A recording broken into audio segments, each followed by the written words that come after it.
আপনি কি জানেন এই পৃথিবীতে এমন কিছু দেশ রয়েছে যেগুলোকে আপনি বিশ্ব মানচিত্রে খুঁজে পাবেন না, কিন্তু এই দেশগুলো একটা দেশের মতোই কার্যকর, বা প্রকৃতিতে এই দেশগুলো একটা দেশের মতোই করে চলাফেরা করে। তো চলুন জেনে নেওয়া যাক এই দেশগুলোর বিষয়ে।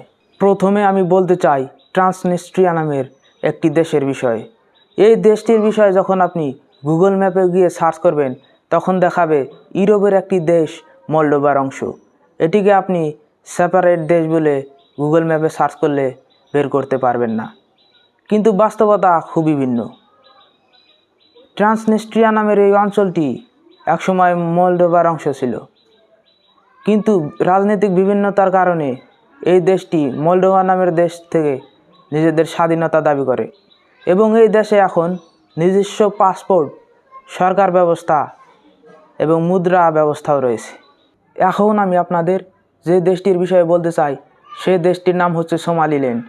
সোমালিল্যান্ড নামের দেশটি একটা সময় আফ্রিকার দেশ সোমালিয়ার অংশ ছিল, কিন্তু রাজনৈতিক বিভিন্নতার কারণে এই দেশটি 1991 সালে সোমালিয়ার কাছ থেকে নিজেদের স্বাধীনতা দাবি করে।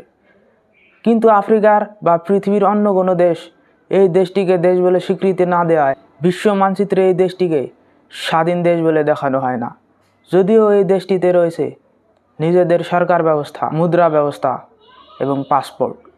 এখন আমি আপনাদের যে দেশটির কথা বলতে চাই সেই দেশটির নাম হচ্ছে Turkish Republic of Northern cypress.